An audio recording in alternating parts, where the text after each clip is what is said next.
Ugh, this 26 shadow of pride is so sneaky, y'all. It will do anything to not be found out. We're talking about Gene Key 26 today. I'm Molly, you're watching Mirror Readings, and Gene Key 26 has the shadow of pride, the gift of artfulness, and the city of invisibility. This shadow of pride never feels inwardly prosperous, so it's always trying to front externally like it is prosperous.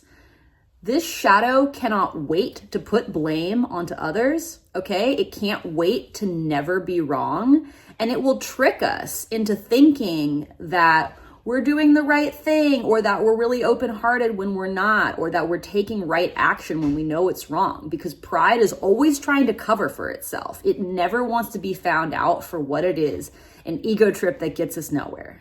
I have key 26 in my attraction sphere, and God help me, all right? This shadow of pride has held me back in relationships so much. And again, it's such a sneaky shadow. It's hard to tell when it's playing out. We have to honestly kind of fast track to this city of invisibility to kind of like even see how pride is playing out. And what I mean by that is, in this city of invisibility, we're just creating loving connection without trying to be the center of attention. We take our own individual ego completely out of the equation and just become a mechanism for connections in consciousness. The shadow of pride is one of the great takers. Its whole survival game is about how to take rather than give, because deep down, the dilemma of this 26 shadow of pride is lack. This shadow doesn't believe in abundance. So it's inherently making up stories to justify lack or make it feel or seem like we're somehow indifferent to lack. But the real lack is the lack of human connection that occurs when we're dominated by this shadow frequency. So as I said about this city of invisibility, and again, the city can present as an obstacle between the shadow and gift, right? And invisibility is what we can't stand when we're in that shadow of pride, because we want to be so visible, right? That will offset our deep fear of lack if we're highly visible and we have something to be proud of. Even if it's just our own ego beating the drum of existence, letting everybody know that it's still around and calling the shots. In a reactive state, this 26 shadow is very boastful. It wants everybody to know that it's the guy. And in a repressed state, this shadow is very manipulative. Once again, pride wants to control the narrative so that it never has to be wrong, never has to take blame, and never has to be the one whose idea didn't get pushed through. Pride comes from a deep ancestral fear of not having enough. And if you have this key in your profile, which, as I just said, I have it in my attraction sphere, we're called to do some extra soul searching around where we perceive lack. And this could be in our lifestyle, it could be in our work life, but for me, it's in relationships. And because admitting when I'm wrong in my relationships is such a fucking level 5 ego death, I am automatically ushered into this gift of artfulness every time I set out to do it.